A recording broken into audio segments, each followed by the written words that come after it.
Esse é o Palco Connect. Eu sou Jean Durval. Então, viu?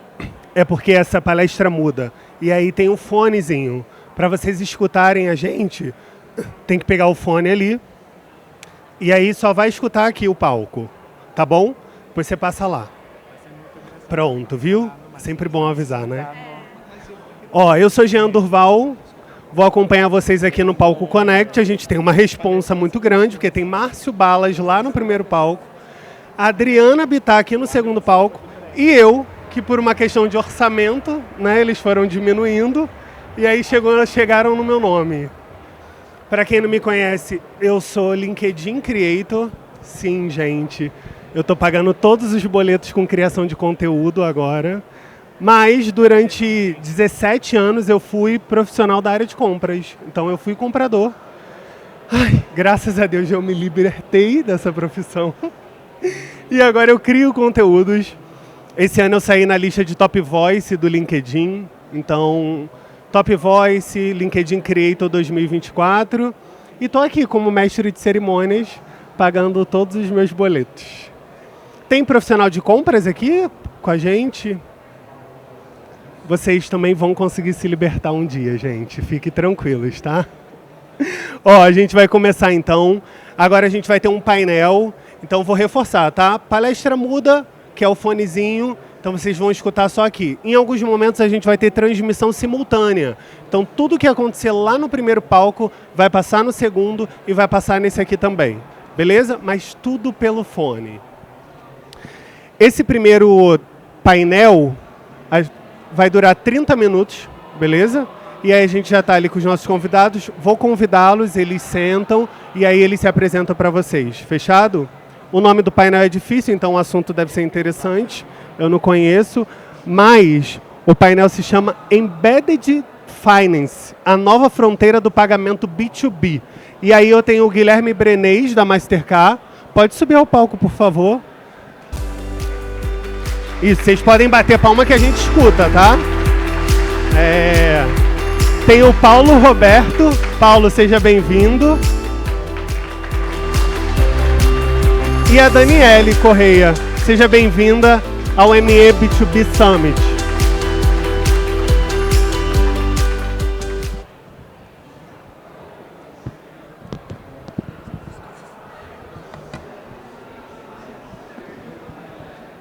Bom dia, feliz de estar aqui novamente em São Paulo. Ontem tive a oportunidade de estar no Rio, estava muito quente, aqui está mais fresquinho.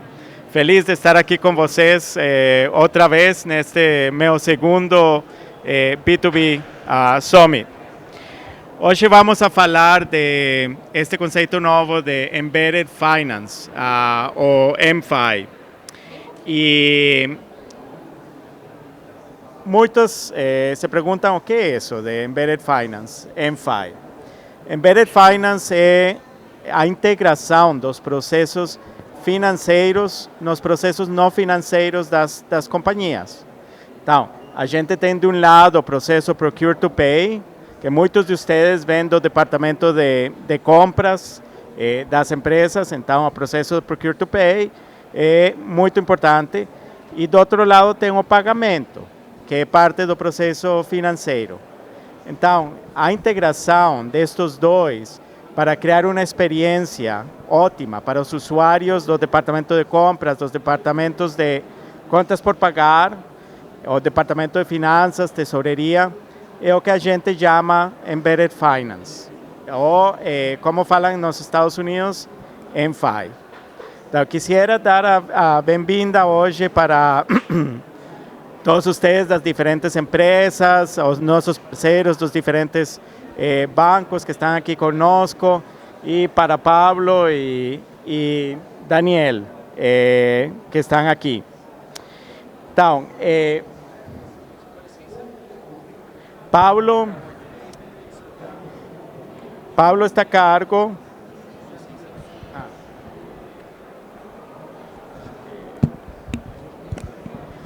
tecnologia.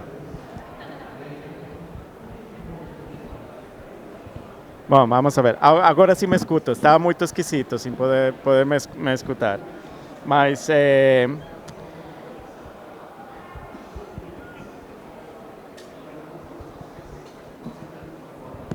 Pablo nos acompanha de Boston Scientific e eu achei ótimo a experiência que ele tem na implementação do processo de Embedded Finance da Boston Scientific, porque pela primeira vez escutei dele como foi o processo, quais foram as diferentes etapas que eles seguiram para fazer a implementação de este novo fronteira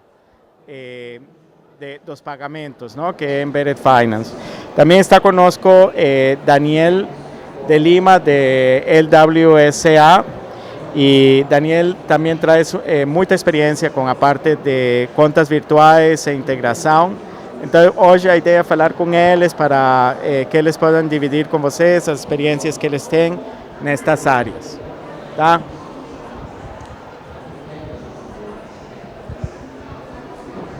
Tá, Pablo, começamos com você. Talvez se apresenta um pouquinho e o que você faz no Boston Scientific. Claro. Primeiramente, bom dia, todo mundo que está aqui. Eu sou Paulo Scarabel, eu sou responsável pela área de finanças da Boston Scientific Brasil. A Boston Scientific é uma empresa da área médica, muito voltada à inovação médica que a gente fala, e principalmente o propósito da empresa é melhorar a qualidade de vida dos pacientes. Tá? Os produtos nossos são produtos minimamente invasíveis, então não precisa abrir a pessoa para fazer um procedimento, alguma coisa nesse sentido. E na área financeira, a gente tenta copiar um pouquinho dessa cultura da empresa, de buscar soluções, de buscar melhorias. E aqui, trazendo para falar um pouquinho para vocês, a Boston ela foi buscar uma forma de fazer o pagamento para os fornecedores de uma forma diferente. Né?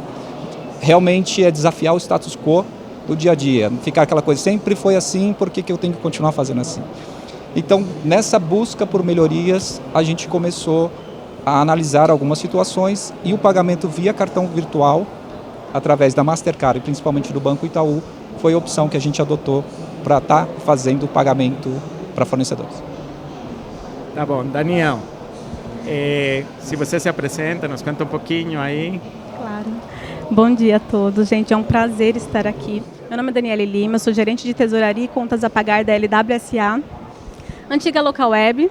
Nós somos uma empresa de tecnologia, muito conhecida anteriormente por hospedagem de sites, foi se desenvolvendo ao longo do tempo, hoje oferecemos serviços de BaaS e e-commerce.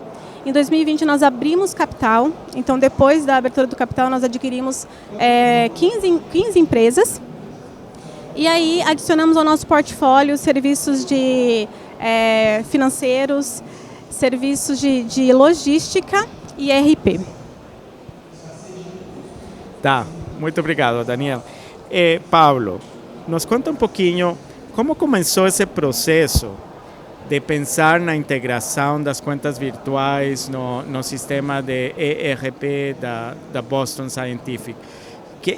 Quem trouxe a ideia e qual foi o pensamento de vocês com isso? Na verdade, Guilherme, eu brinco aqui que foi bem no auge da pandemia, 2020. Acho que eu não tinha nada para fazer na época. Eu falei assim, agora eu vou encher o saco das pessoas, dos bancos. E nós começamos, como eu disse, em 2020, nós começamos a pensar e buscar formas de melhorar a rotina nossa de finanças. A maior dor que nós tínhamos era prazo de pagamento. Eu acho que a maior dor de quase todas as empresas é prazo de pagamento e depois a previsibilidade de pagamento. Então a gente começou falando, primeiramente com o pessoal de compras, é um convencimento com o time de compras, né, de procurement, e depois desse processo a gente estava analisando uma forma de fazer pagamentos, ter previsibilidade, ter prazo, mas sem mudar a minha rotina de automatização. E foi onde nós encontramos os parceiros e começamos a desenvolver esse processo de pagamento via cartão virtual. Foram 2 anos de projeto, começamos em 2020, 2022, graças a Deus a gente conseguiu integrar. E quando eu falo integrar, tanto o Banco Itaú quanto a Mastercard, eles estavam aptos desde o primeiro momento a trazer a solução para a gente. Mas, como eu disse, eu precisava manter a automatização do processo. E a automatização do processo incluía uma parte no meio, que no caso foi uma van de pagamento, que eu já tinha dentro da empresa para os processos normais, habituais de pagamento. Ela teve que se adequar a todo a estrutura que nós criamos naquela loucura, e hoje a gente está 100% integrado, 100% automatizado. Então, a parceria com o departamento de compras foi muito importante no seu caso. Primordial. O departamento de compras, se ele não comprar essa ideia, compras e comprar ideia, né, até o trocadilho, se ele não comprar essa ideia, a gente não consegue fazer, porque toda a negociação com o fornecedor inicia com o pessoal de compras. Finanças trouxe o insight, trouxe o projeto, mas quem tem que comprar a ideia e realmente negociar é o time de compras. Nos fala, qual foi o papel da contas por pagar nesta parte? Contas por pagar reporta para finanças ou para o departamento de compras? Não, na verdade, o contas a pagar responde para finanças, responde para a minha área de tesouraria hoje, e o papel dele é continuar fazendo os pagamentos da forma que a gente fazia antes. Não mudou, o processo do meu contas a pagar não mudou. Eu continuo entrando na nota fiscal como entrava no sistema, para fins fiscais. Eu continuo tendo a minha aprovação via o meu RP, que no caso é o Ariba, MyBuy e SAP. E o processo do contas a pagar continua sendo, só que daí mais fácil, tá? Uma vez por semana só que a gente tem pagamento, também não toquei nesse assunto ainda, que é um tema que eu vou falar um pouquinho mais para frente, mas uma vez por semana ele tem que manter o dinheiro, o saldo em conta, para que o banco vá e faça o débito automático da fatura do cartão de crédito nosso. Ok, excelente. É bom ver que não teve que tocar muitos processos e teve muitas melhoras com este processo de digitalização, automatização das contas virtuais integradas com o SAP. Perfeito. Daniel, nos conta um pouquinho do processo de vocês. Quais foram os principais desafios que vocês tiveram no processo? Bom, vamos lá. Acho que o principal desafio no início foi realmente o convencimento, como o Paulo disse. Porque é uma coisa não muito comum, né? A gente pagar fornecedor por cartão de crédito, inicialmente as pessoas não acreditavam muito nisso. Então a gente começou com uma única unidade, hoje nós somos em 23 unidades, começamos com uma unidade por um problema de descasamento de caixa. Pegamos um fornecedor piloto para uma empresa específica e começamos esse processo, deu super certo, foi um sucesso. Começamos a fazer vários treinamentos, até para o pessoal de compras entender como que funcionava a emissão do cartão de crédito dentro da plataforma da Mastercard. Eles se habituaram, os próprios requisitantes começaram a entender que era um processo mais fluido, dava mais segurança, porque na data da emissão da nota o pagamento já era efetuado e para a gente, contas a pagar, tesouraria, a gente efetuaria o pagamento somente no vencimento da fatura. Então, o processo, inicialmente, ele teve, né, as suas aceitações iniciais, mas depois ele seguiu muito fluido. E como benefício, né, a questão de prazo médio de pagamento, que a gente acabou ganhando bastante prazo médio de pagamento, capital de giro e rentabilidade financeira. Excelente, ver todos esses benefícios. Na área de software que vocês estão, quais são alguns dos exemplos dos fornecedores que vocês mudaram para pagamento com cartão? Bom, acho que a gente tem uma, digamos assim, como nós somos uma empresa de tecnologia, a gente tem um pouco mais de facilidade, porque a gente tem muitos fornecedores de tecnologia que aceitam, né, um meio de pagamento cartão de crédito, porque não é pagar um boleto por cartão, é de fato inserir o meio de pagamento cartão de crédito. Então a AWS foi um dos caras que a gente deu o pontapé inicial, e daí depois tem Google, LinkedIn, dentre outros vários fornecedores que aceitam. Depois a gente vai falar um pouquinho mais, mas hoje são mais de 200 fornecedores que aceitam o pagamento por meio via cartão de crédito. Então, essa é uma parte muito importante, porque quando a gente fala com as corporações, eles perguntam, e como a parte dos fornecedores, quais fornecedores têm aceitação? E esta é uma área, na área de tecnologia, que existe aceitação muito boa, então é uma área que dá para automatizar rapidamente. Pablo, nos conta um pouquinho mais do processo como tal, começando com o processo de Procure to Pay, qual é o processo que vocês seguem, quais foram as principais mudanças desde o ponto de vista de processo e automatização? Como eu disse, a gente não teve muita mudança no processo nosso, né? A mudança realmente foi na cultura de como fazer o pagamento. O meu processo, dentro da Boston Scientific continua sendo novo mesmo. Entra a nota fiscal, a gente tem todo o processo de aprovação normal, como se fosse um pagamento via boleto, uma transferência, por exemplo.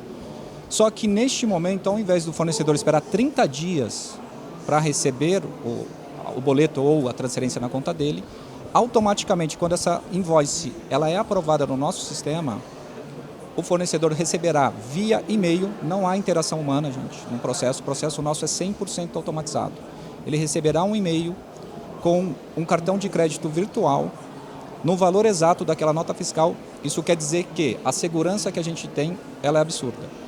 Se o fornecedor inserir na hora do pagamento 1 centavo a mais ou 1 centavo a menos, ele não consegue fazer a aprovação do cartão. Então, uma vez que ele aprova esse cartão, ele sai automaticamente. Também tem uma parte fiscal que a gente tem que falar, porque é um fornecedor que já recebeu, do ponto de vista dele, esse pagamento, mas eu como empresa, eu ainda não desembolsei nenhum centavo. Então, nós tivemos que mexer na parte fiscal contábil dentro do sistema nosso, que essa nota fiscal, ela passa por uma conta transitória, que a gente chama, e ela fica esperando ali o pagamento. O que é o pagamento? Quando chegar a fatura, com todos os vencimentos, a gente pagar o banco, aí sim eu vou fazer a baixa desse fornecedor para contas a pagar mesmo, para o pagamento em si. E a ponta final do processo é quando eu recebo essa fatura do banco, e nessa fatura do banco vem todos os códigos. Cada VCN ele tem um código único, não é repetido. Esse código, uma vez gerado, não existe um outro código igual. Então, quando eu recebo essa fatura do banco com aquele código, eu sei que eu tenho que baixar. O sistema sabe, né, que tem que baixar automaticamente aquela conta.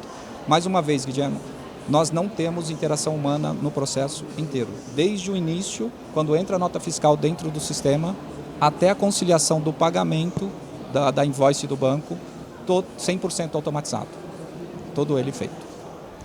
E essa parte que é incrível, não? Que sempre todos falamos do processo de Procure to Pay e todos os dores relacionados com o processo Procure to Pay, e agora tem aqui um processo que já não tem envolvimento humano.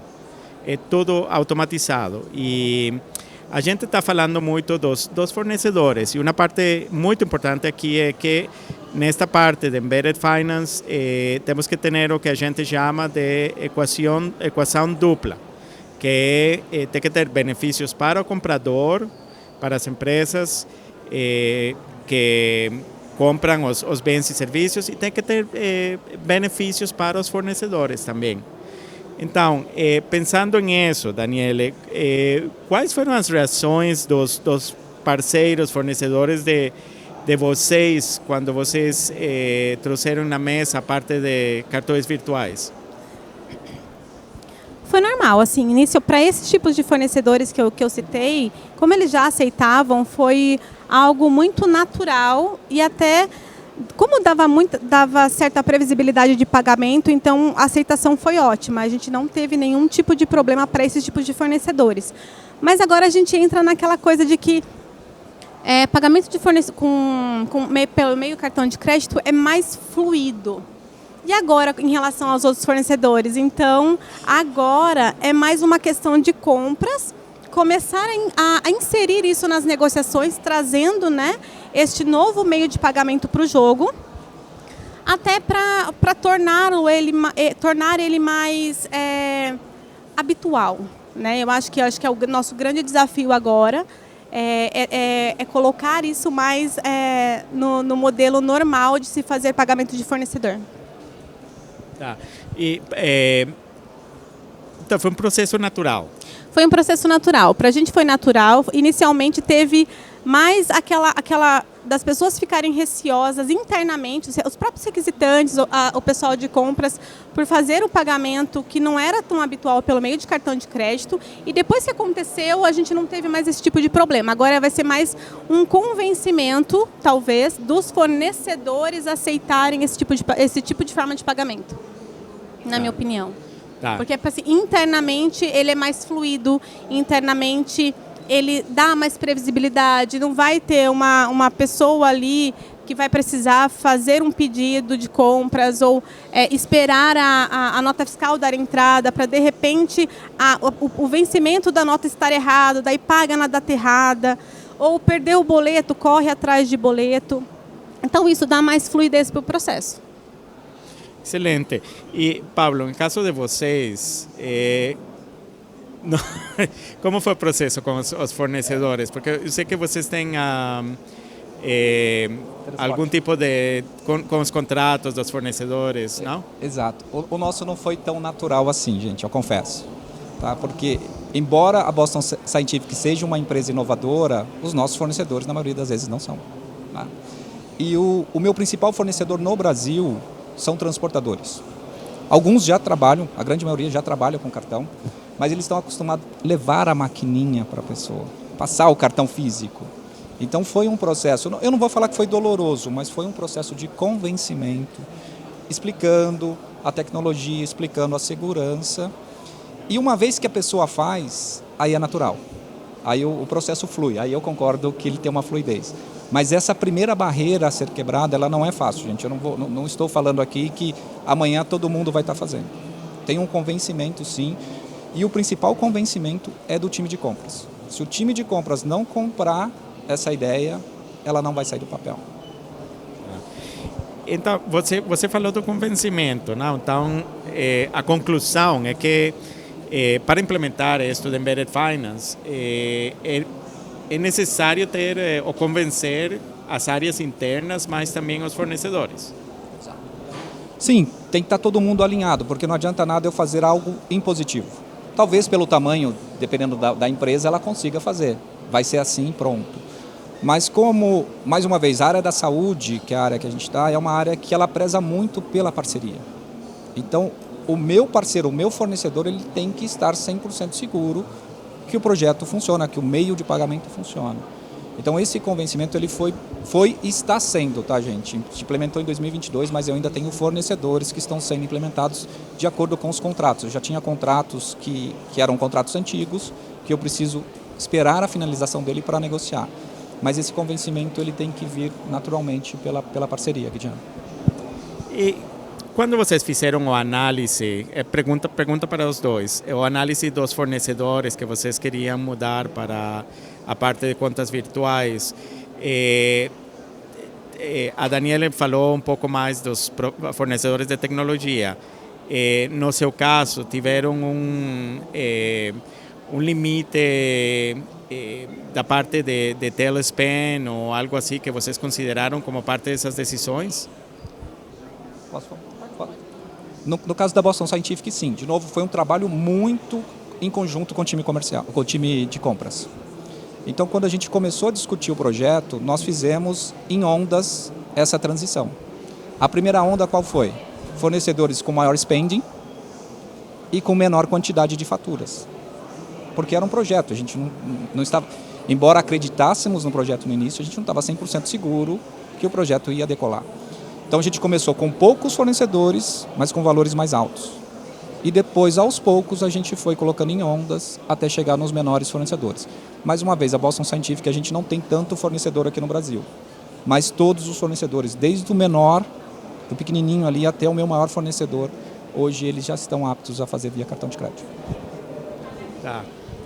Acho que aqui do meu lado, é um pouco diferente do Paulo, que eu acho que é importante frisar também. O meu não é automatizado, tá, gente? Nós somos 23 unidades, cada uma com uma complexidade diferente, mas o próprio painel da Master, ele possibilita você colocar alguns detalhes ali dentro e fazem a diferença, ou o número de pedido, ou, por exemplo, um bloqueio mensal. Assim, eu tenho um cartão de um contrato que é anual. Aí é 1 milhão de reais, 1 milhão e 200 de reais, por exemplo, mas eu quero que passe somente 100 mil por mês. Então isso é possível, justamente para que, se porventura surgiu algum tipo de fraude no meio do caminho, isso não tenha alguma coisa que seja muito maior. Então eu acho que aqui do nosso lado, não é que foi tranquilo também, tá? Não foi. Mas quando a gente coloca em números, quando a gente coloca a rentabilidade, o prazo médio de pagamento, a questão do quanto pode ser fluido para o fornecedor. Eu acho que isso tudo ajuda no poder de convencimento para a área de compras. Quando você mostra, quando você explica o benefício. Eu acho que tudo que é explicado, que a pessoa entende, ela consegue ir junto com você. Então, eu acho que foi uma parte boa ali da área de compras, que a gente explicou, que a gente sentou, eles entenderam, e agora a gente segue junto para tentar aumentar ainda mais o pagamento por meio de cartão. Eu posso só complementar também essa parte que a Dani falou, porque nós estávamos num processo lá atrás, em 2020, aqui na Boston Scientific, que eu precisava aumentar meu prazo de pagamento. E uma das formas de convencer meu time de compras, que é difícil chegar num fornecedor e falar assim, eu preciso de mais prazo, eu preciso de mais prazo, eu preciso de mais prazo. Eu falei assim, cara, se você concordar e fazer via cartão de crédito, você não vai pedir mais prazo para o seu fornecedor. O fornecedor continua recebendo ali em 30 dias. Uma vez que o cartão é aprovado, 30 dias está na conta do fornecedor. Mas a engenharia que foi criada por trás, aí, graças ao Itaú e Mastercard, nós temos um prazo de 50. Então tira esse peso do time de compras de toda hora ter que ficar negociando o prazo. O meu prazo continua sendo lá os 30 dias, que é o prazo habitual, mas eu, como finanças, eu estou pagando em 50. Então tem toda essa parte também, tá, gente, que ajuda no convencimento do time de compras. Mostrar para eles a praticidade que é ter essa operação via cartão de crédito. Tá bom, excelente. Para finalizar, quais seriam vocês que é o futuro de estes pagamentos virtuais e integrados com o ERP? Para mim, Guilherme, não é nem futuro, já é realidade, né? E a gente vê muito, um dos pontos que eu discuti bastante quando a gente começou a falar desse projeto, porque hoje o cartão de crédito é uma coisa natural para qualquer pessoa física. Quando a gente fala em B2B, por exemplo, era um paradigma a ser quebrado. Mas pessoa física, todo mundo hoje já faz com cartões virtuais. Há quantos anos a gente está fazendo a operação via cartão virtual? Então, para mim, o futuro, ele já está agora, já é o presente, não vou nem falando de futuro, e é a realidade que vai acontecer com todo mundo, fatalmente, porque as empresas precisam cada vez mais de previsibilidade. Nós, de finanças, precisamos de previsibilidade para tomar decisões. O time comercial precisa de previsibilidade para tomar decisões, e a decisão tudo é financeira. Então, na minha opinião, questão de tempo, a grande maioria das empresas estarão adotando esse sistema. Aí sim, cada um na sua complexidade, né, de sistema, mas o ideal é ter tudo de forma automatizada, se possível.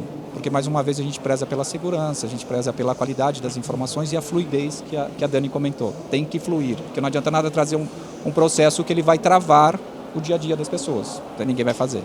Então, na minha opinião, o futuro já está agora, tá, gente? E é o que está acontecendo. E eu concordo muito com o Paulo. Eu acho que assim, o futuro, de fato, já está acontecendo. Talvez ele só não seja tão conhecido. Talvez as pessoas ainda tenham um certo receio de fazer esse tipo de forma de pagamento. Mas, a partir do momento que você faz a primeira e que dá certo e que é algo conhecido, eu acho que isso tende a aumentar, sim. Até para o próprio fornecedor que nunca recebeu, talvez, o meio de pagamento, o cartão de crédito. Depois que ele receber, que ajudar no fluxo de caixa, ele vai ter previsibilidade daquilo, com certeza isso também vai ser mais receptivo. Eu também estou com o Paulo nessa. Então, tem algumas palavras-chave que vocês falaram, como a parceria, muito importante, o convencimento, e para ter o convencimento tem que ter um bom business case, não? E, novamente, o que eu acho que, escutando vocês, é que este é um processo de transformação. É um processo de transformação com as diferentes áreas da companhia, é um processo de transformação com os fornecedores também vão ter benefícios disto, e um processo de transformação com os bancos parceiros de vocês. Acho também a parte de analítica muito importante para entender os fornecedores que as empresas têm e as diferentes categorias. E para isto gostaria de convidar vocês a dar uma passadinha lá no stand da Master, onde temos toda a parte de análise de fornecedores, para vocês verem as últimas tendências na indústria. Então, com isso dito, quero agradecer muito para Daniel, para Pablo. Pablo dirigiu 160 quilômetros hoje para estar aqui conosco.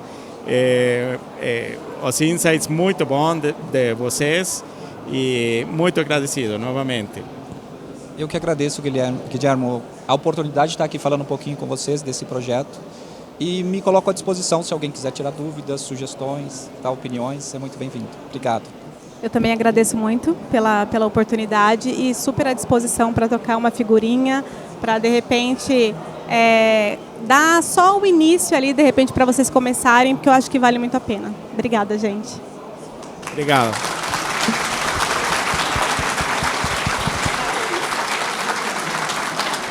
Boa, parabéns.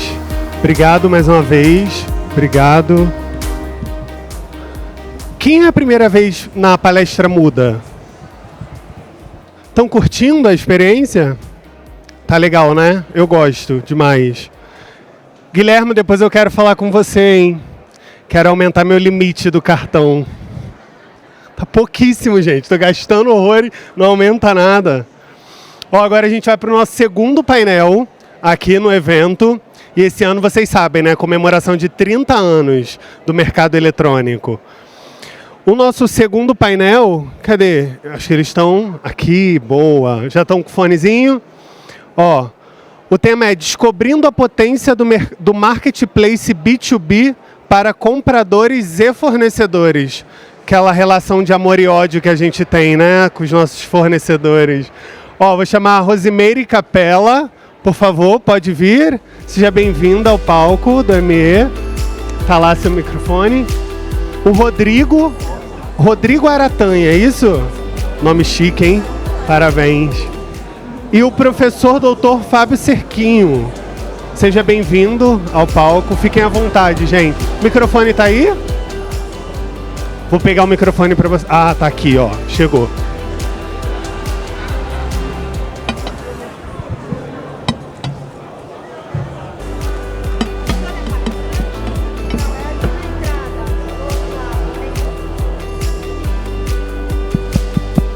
Alô? Bom dia, todos me escutam? Sim. Pessoal, estamos começando então este painel. Eu vou pedir para os dois convidados se apresentarem, tá bem? Por favor, Rose. Olá, pessoal, bom dia, tudo bem? Meu nome é Rosimeire Capella, trabalho no grupo Invepar, tá? Nós somos do ramo de concessões de rodovias, aeroportos e mobilidade. Estou vendo uma carinha conhecida aqui, inclusive. Sou head da área administrativa e de suprimentos do corporativo. Bom dia, pessoal. Meu nome é Rodrigo, eu sou diretor executivo de planejamento e controle da Total Express e dentro da minha estrutura eu toco toda a parte de suprimentos indiretos, contratação de frete e gestão de frota. Ali, uma conta. Há quanto tempo vocês estão na empresa? Quantos anos? Eu estou há 6 anos. Eu estou na 5. Tá bom, legal. Pessoal, então eu trabalho em compra, sou professor. É meu único trabalho? Não, a gente faz um monte de coisa, tá bom? Mas vamos lá. Eu vou fazer uma pequena introdução e depois a pergunta para cada um. Então a gente começa falando da digitalização de compras, que não é algo novo, vem ocorrendo há bastante tempo. O que a gente nota? Que esse processo, né, de introdução de tecnologias, ele está mais forte, vai avançando. Isso depende de cada empresa, mas vamos lá. O fato é que existe uma transformação e uma mudança na operação do dia a dia. E no digital, tanto compradores quanto fornecedores, eles acabam vendo alguns benefícios para fazer investimento e convencer que aquele investimento seja feito, ok? E aí tem as duas partes, né? Eu queria perguntar, na opinião de vocês, como essa transformação digital dos processos pode melhorar a produtividade dos profissionais no B2B? Bom, para mim, eu sou uma amante do B2B, porque ele traz organização dos dados, informação, e informação é conhecimento. Tá? A gente ir para um processo de compras, tá? Onde a gente tem conhecimento do nosso mercado fornecedor, dos possíveis novos mercados que a gente pode trazer para dentro de casa, é fundamental, né? E depois desse processo, é o processo mesmo de gestão de fornecedor, que eu acho que a ferramenta B2B também facilita muito a vida do comprador. A gente tem um volume de trabalhos manuais muito grande, né, no dia a dia do comprador. Você tem requisição, você tem que ver edital, você tem que ver lista de fornecedores. E quando você vê, você está altamente no operacional e você não consegue ter tempo, né, para você raciocinar, para você criar uma estratégia. Então eu vejo que a ferramenta de B2B ela vem aí para trazer muito dado e muita informação organizada no tempo real para você acessar e você construir o seu conhecimento e a sua estratégia no processo de compra. Tem a ver com a tomada de decisão também ou com a rotina do trabalho? Eu acho que na tomada de decisão, principalmente, porque você tem o comprador ele tem uma tomada de decisão ali muito grande quando ele está recebendo a demanda, que ele tem que tem que entender essa demanda com o requisitante interno, tem que estruturar esse processo de bid, tem que olhar mercado, tem que selecionar fornecedores, tem que fazer a cotação e tem que tomar uma decisão, né? Porque a gente faz, ao final, a gente entrega aí para o nosso cliente interno um mapa do melhor preço versus que nunca... A gente não tem que pensar tanto em melhor preço, e sim no melhor negócio para a companhia. Eu acho que complementando a fala, eu venho de uma realidade que eu trabalho no mercado de e-commerce. Hoje em dia eu tenho certeza que qualquer pessoa aqui que compra online, se o prazo de entrega for 3 dias, você vai repensar a sua compra, né? Eu vivo uma pressão dos meus clientes de agilidade muito grande. Então, em vários momentos eu não tenho tempo hábil para fazer todo o processo by the book como a gente conhece. Entre a demanda chegar e eu tenho que estar com essa brincadeira operando, eu falo de horas em algum momento.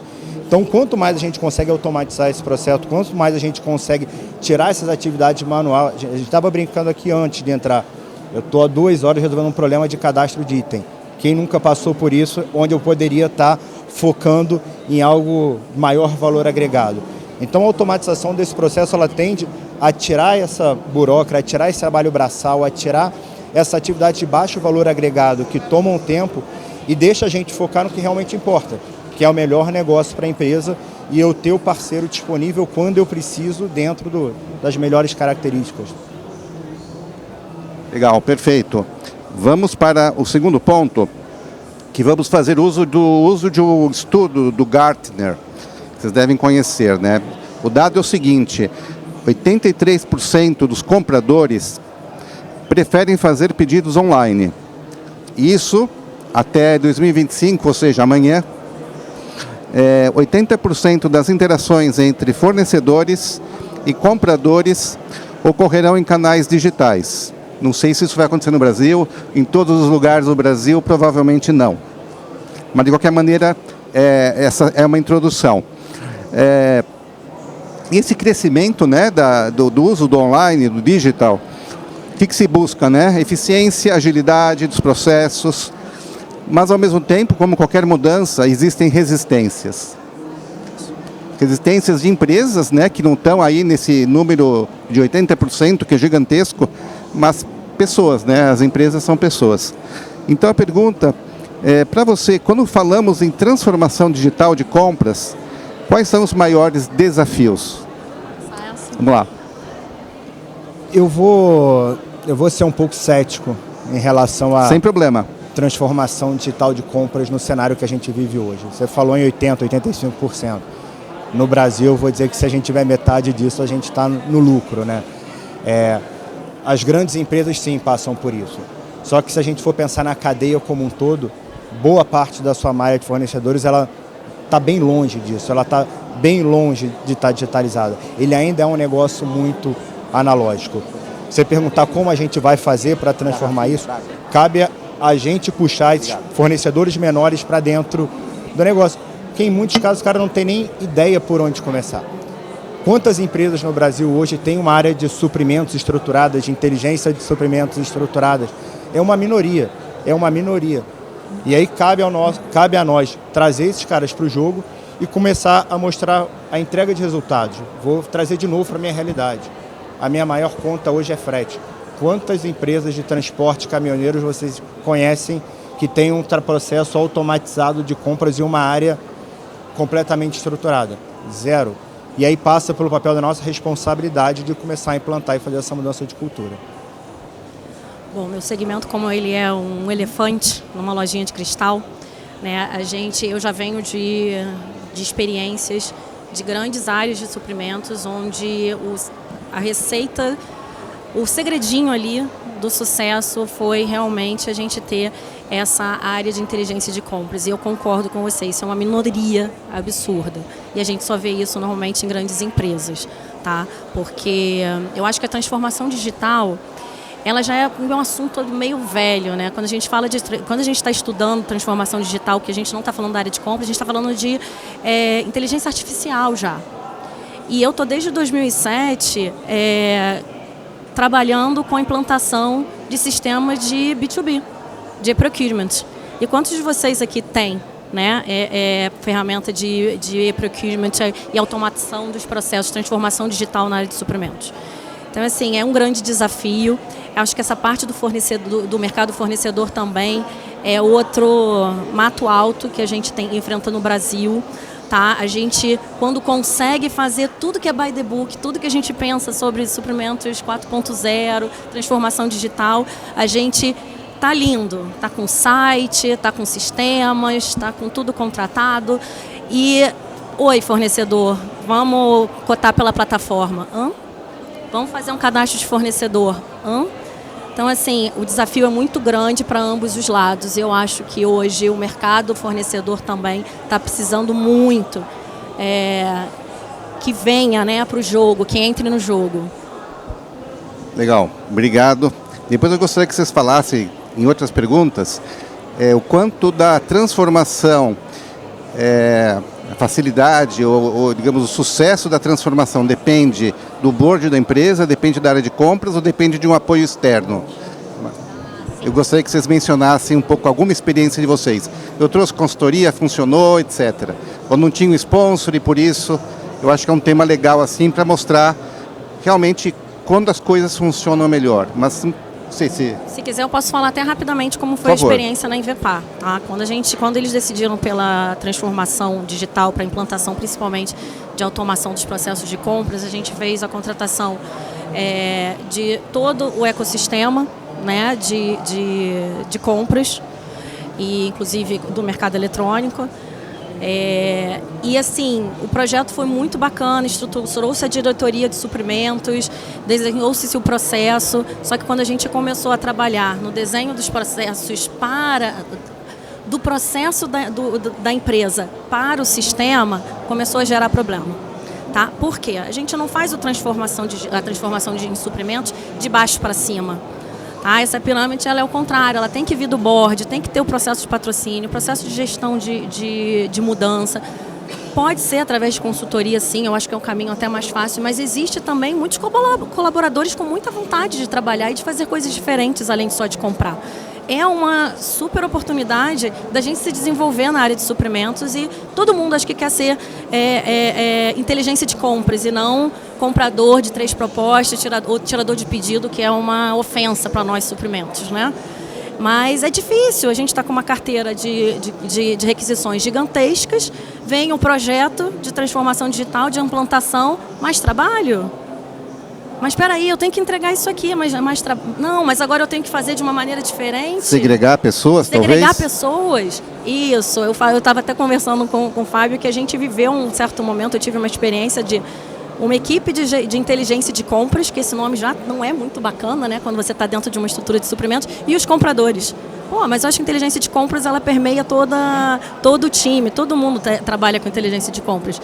Se você não souber abordar muito bem isso, gera problema no seu processo de transformação digital. Medo real. Também, né? Medo, resistência, boicote, sabe? Eu acho que é isso. O projeto de transformação digital tem que ter atenção com todos os stakeholders, sabe? Porque o cliente interno também pode virar um super problema. Sabe? Muitas vezes ou porque ele quer sabotar ou porque ele não sabe antecipar a demanda dele. Então, assim, eu preciso, para ser uma inteligência de compra, um suprimento estratégico, eu preciso ter uma antecipação da demanda dele, um planejamento de 1 ano, às vezes até. Ele ele descobriu há 2 meses atrás que ele precisa fazer um projeto de CAPEX monstruoso. Tem que alinhar bem os stakeholders, né? Rodrigo, Exato. você quer comentar alguma coisa? Eu acho que tem só complementando, tá? Eu concordo com tudo o que você disse, mas eu tenho um ponto de discordância que aí eu sou cético. Eu não acho que é um projeto de consultoria. Ele é um projeto de mudança cultural, e qualquer projeto de mudança cultural, ele nasce de dentro para fora, nunca de fora para dentro. Você não tem como implantar uma cultura de fora, você não tem como vir com qualquer receita de bolo. Cada empresa tem a sua cultura, cada empresa tem a sua particularidade. E se você não entender ela muito bem, nenhuma das outras ações vão funcionar. Porque você vai bater no muro, você vai ter resistência, você vai entender a particularidade de cada um.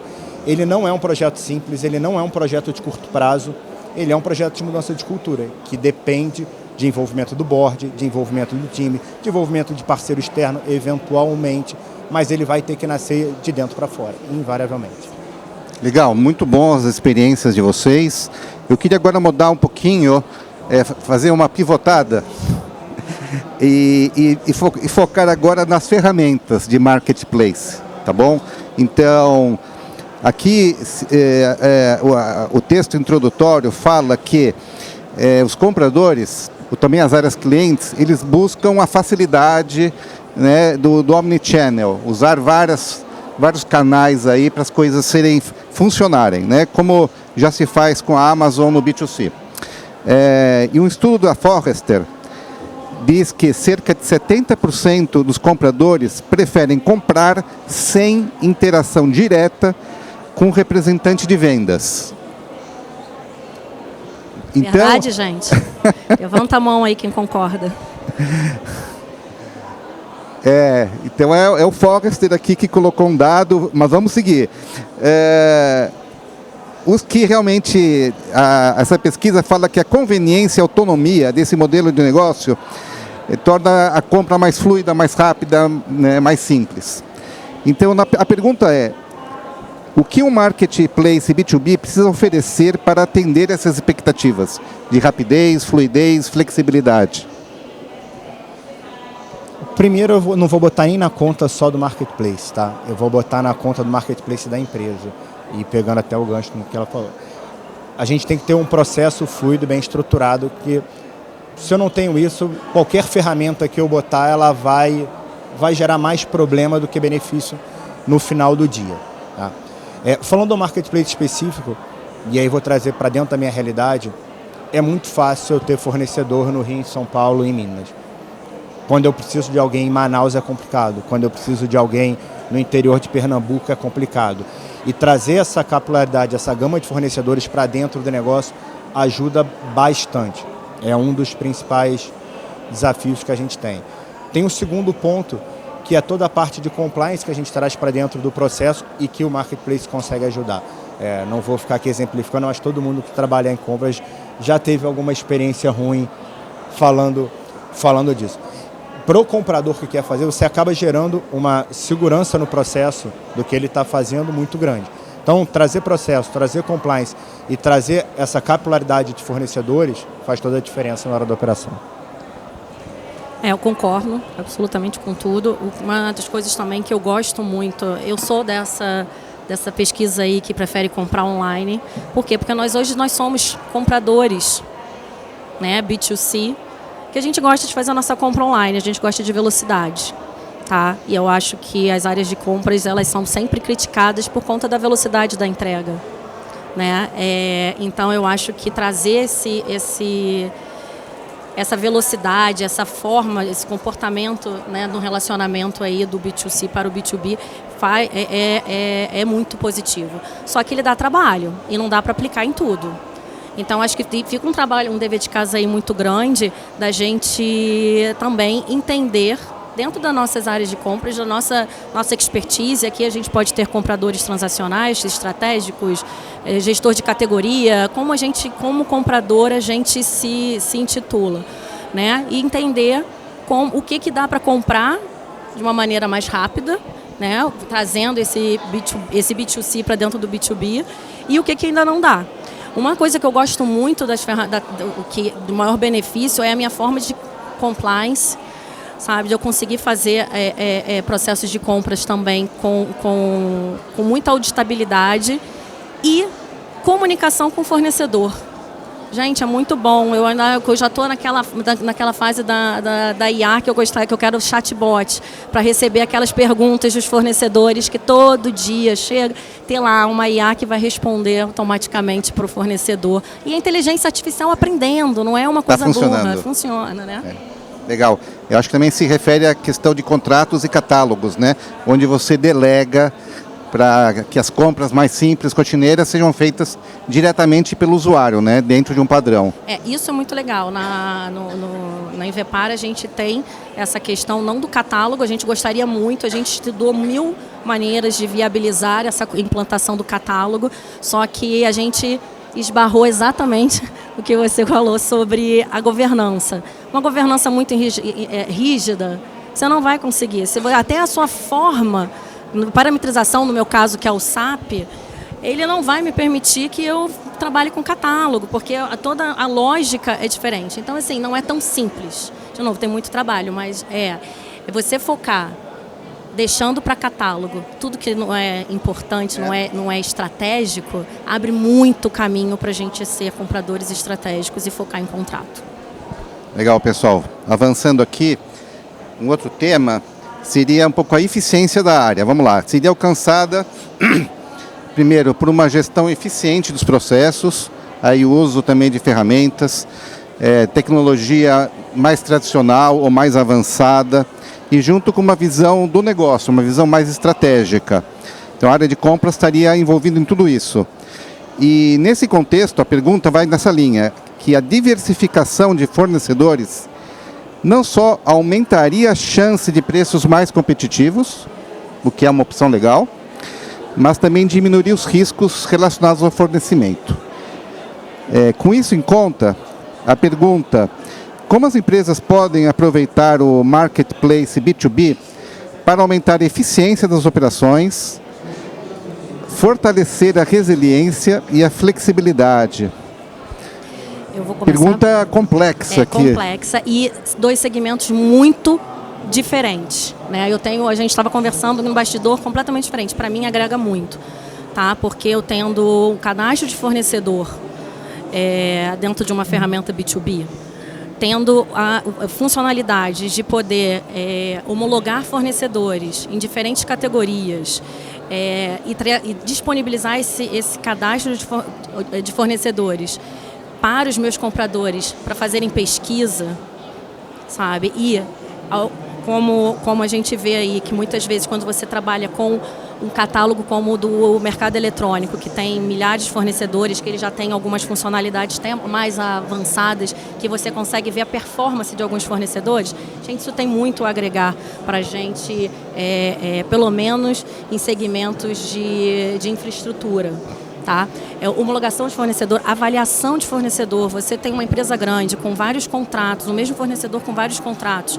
Você conseguir avaliar a performance desses fornecedores nos diferentes contratos, ter esse número, né? Ter essa nota e juntar essa nota, isso é muito bom para o comprador também. O comprador, quando vai fazer uma contratação nova, vai para o mercado, ele vai pesquisar o cadastro de fornecedor dele, o que ele tem de fornecedor contratado, como é que está sendo o desempenho desse cara, se esse cara é um cara bloqueado, se é um cara que está ruim, se é um cara que está em recuperação, em eternos planos de ação de melhoria que nunca melhora, ou aquele que melhorou, que era muito ruim, melhorou a nota. Gestão de terceiros, meu segmento fala muito de gestão de terceiros, a gente está falando de obra, em rodovia, sabe, pavimentação. Então, assim, a gente faz um contrato milionário. Quem está lá na pista é mão de obra terceirizada.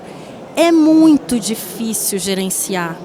É muito difícil pagar esses caras mensalmente. Estou vendo um monte de cabecinha aqui fazendo. É muito difícil, porque às vezes você tem um monte de analista ou de assistente só olhando o papel para ver se você pode pagar aquele fornecedor no mês. Então, a ferramenta de B2B, ela vem com um módulo específico para você fazer toda essa gestão, tirar a tarefa chata e deixar a gente com a informação para gerar conhecimento, para gerar valor para a empresa. Você quer falar alguma coisa de risco? Eu discordo um pouquinho do início. Acho que eu estou discordando de tudo, né? Estou sendo chato. Mas Contrapontos são bons. quando ele Contraponto fala é importante. sobre a diversificação, eu concordo que a diversificação de fornecedores ela é importante, porém depende. Nenhuma empresa ela consegue entregar o seu produto final sem depender de algum parceiro, de algum fornecedor. E dependendo da criticidade desse fornecedor, eu pessoalmente eu prefiro ter 2 parceiros estratégicos que eu desenvolvo, que trabalham comigo há muito tempo e que eu tenho esse nível de confiança e parceria, do que pulverizar. Ok, pulverizar eu vou ganhar preço eventualmente, eu tenho uma mitigação de risco, porque se um capotar eu tenho outros 3, 4, mas eu não tenho nível de qualidade. E no final do dia, se eu não tiver um parceiro que entrega o nível de qualidade que eu vendo para o meu cliente, a minha qualidade não vai ser aquela. Então não adianta eu sair diversificando de qualquer forma. Então quando a gente olha para a nossa carteira de fornecedores, tem um grupo estratégico que sim, esses caras são caras parceiros, são poucos, são aqueles caras que eventualmente é um cara pequeno que eu ajudei ele e esse cara vem crescendo ao longo do tempo comigo e esse cara ele tem o mesmo compromisso de entrega que eu tenho. Agora, para as demais áreas, onde eu estou falando de compras transacionais pequenas, eventualmente itens não críticos, e aí faz todo sentido eu ter mais de um. Faz todo sentido eu diversificar minha carteira, buscando preço, buscando qualidade, minimizando o risco. A gente tem o famoso quadrante, né, da matriz Krauge. Você tem estratégias e usos diferentes de tecnologia conforme for o segmento, né? E até olhando esses fornecedores estratégicos, eu vejo aí mais oportunidade para você automatizar o processo. A avaliação de fornecedores, desses fornecedores estratégicos, elaboração de plano de ação, porque você, quando bota uma nota baixa nesses fornecedores estratégicos, você não tem opção de trocá-los. Não a médio prazo, a curto prazo. Né? É trabalho de desenvolvimento de mercado, de novos fornecedores. E às vezes você pode ter uma solução também que você é casado com o cara. Né? Não tem. Se você falar da parte do segmento de energia aí, das termoelétricas, a gente está vendo, são pessoas que vão começar a casar com fornecedores aí por 20, 30 anos. E aí é fundamental essa gestão, esse relacionamento. E você vai fazer isso como? Recebendo Excel, avaliação desse fornecedor, ou você vai automatizar, sabe? Vai criar um procedimento, de novo, a gente falando de governança, sabe? Um processo de avaliação desses fornecedores, com periodicidade, com engajamento dos stakeholders, porque a gente não avalia fornecedor sozinho, a gente tem aí todo esse ESG chegando, que é um super desafio, cadeia de suprimento sustentável, gente. Visita fornecedores. Visita fornecedor. Aí a tecnologia não vai ajudar muito, né? É a presença mesmo. Mas isso aí é até bom, né? Que a gente viaja. Sim, sim. Mas a gente consegue direcionar essa visita. A gente decide, a gente vai fazer relacionamento com o fornecedor bom, que a gente precisa visitar porque a gente precisa aumentar o nosso nível de relacionamento, como a gente vai visitar fornecedor que apareceu, que está com problema lá na avaliação de fornecedor. Rose, a gente tem que tomar um monte de decisões no dia a dia e priorizar. Com os dados, a gente mais facilmente prioriza. É isso? Isso. E aí a gente consegue chegar num ponto importante, que é a gestão de risco, mas assim, a gente está tão atolado no operacional que a gente não consegue nem chegar nessa gestão de risco. Mas isso é gestão de risco na veia, é gestão de risco da cadeia. E tem muita coisa legal para gestão de risco aí, que não é só no B2B, mas são em outros segmentos. Meu segmento fala muito de seguros. Gente, inteligência artificial, como é que Suprimentos trabalha, faz gestão de contratos com seguro garantia, e milhares de seguros. É outro bicho que merece um painel também. Não vamos entrar aí, senão temos mais 4 minutinhos. Aproveitando a diversificação, e até para te provocar um pouco também, então os marketplaces podem oferecer aos pequenos fornecedores e fornecedores locais o acesso a uma rede mais ampla de clientes. Então se fala de inclusão, né, através do marketplace. Então aumenta a oportunidade de crescimento deles e localmente, né? A questão também do stakeholder, você tem uma presença forte em uma comunidade, etc., né? Pergunta, quais estratégias estão sendo implementadas na sua empresa para lidar com esse crescimento, essa possibilidade de inclusão? Vamos lá, eu acho que eu volto no primeiro tópico que eu falei aqui, da nossa responsabilidade de digitalizar a cadeia que é analógica. Se eu não fizer esse trabalho localmente, óbvio, quando eu vou iniciar esse processo, eu não tenho, eventualmente, dentro do marketplace, o fornecedor que eu preciso no interior de Pernambuco. Não vou ter. A partir do momento que eu tenha, é a minha responsabilidade trazer esse cara para dentro do jogo. É minha responsabilidade começar a convencer esse cara que faz sentido ele estar ali dentro. Não só para mim, para ela, para o próximo. E o trabalho dela, convencer o dela que ela vai me ajudar no final do dia. Essa quase comunidade que a gente cria em torno desse grupo, ela vai ser o diferencial. E aí, mais uma vez, reforçando. Se eu não forçar e aí não fizer o trabalho de mudança cultural com esse cara localmente, mudança de estratégia, até de abordagem desse cara localmente, ele não vai, esse cara não vai. E aí volta que esse cara local, em grandes caras, ele é um dos caras que é estratégico para mim hoje. São regiões de difícil acesso, onde eu tenho poucos fornecedores, onde quando eu tenho problema eu não consigo ter um plano B. Então, volta na mudança de cultura, volta na mudança de processo e volta no convencimento para trazer esse cara para dentro. Eu só tenho a acrescentar perfeito, temos essas mesmas dores. Uma experiência que eu já tive passada que foi de muito sucesso e assim deixo como reflexão por que não fazer parcerias com órgãos de fornecimento? Por exemplo, Sebrae. Sebrae consegue atender, chegar no pequeno e micro fornecedor. Firjan, Sesc, começar também a fazer parcerias fora de dentro de casa. Se você tem uma demanda muito reprimida naquele local, por que não tentar também fazer parcerias com outros órgãos? Porque você estrategicamente você desafoga também. Porque imagina você ter headcount, você ter equipe dentro de casa para fazer esse trabalho aí também de desenvolvimento de fornecedor. É complicado, de engajamento de fornecedor, sendo que você está lá na sua operação. Então, assim, porque está acabando o nosso tempo, mas eu tive experiência com o Sebrae. A gente fechou um processo, uma parceria, onde ele fez o Sebrae no pódio. A gente disponibilizou as nossas demandas e eles foram atrás desses fornecedores para capacitar para que esses caras tivessem minimamente a transformação digital e conseguissem ter acesso à nossa demanda e bidar, se preparar, né, legal, e fazer uma proposta. Muito bom, excelente. Eu tinha uma última pergunta, vamos só para fechar mesmo, daí tem que ser papum. Deixei para o fim a inteligência artificial, que é o grande ponto aí que estamos tentando aprender como pessoas físicas e as empresas também começando a utilizar. E as áreas de compras, talvez, pelo que eu tenho percebido, entram um pouquinho depois. Não são os primeiros que adotam. Na empresa de vocês, tem algum exemplo de uso de inteligência artificial já rodando ano passado? Esse? Querem destacar só se tem e qual seria? Eu tenho 500, nenhuma na área de compras ainda. Então. Nós temos uma, mas termina fazendo interface com suprimentos, mas a gente está buscando uma inteligência artificial para a gente fazer gestão de seguros, na área de seguros da cadeia de fornecedores. Porque a cadeia de fornecedores de obra, de infraestrutura no Brasil, ela é muito frágil. Então, a gente está falando de fornecedores... Né? Algo crítico. Exatamente. Fornecedores de fornecedor, que impacta muito na nossa entrega. Pessoal, super obrigado. O dia segue. Obrigado, Rose. Obrigado, Rodrigo.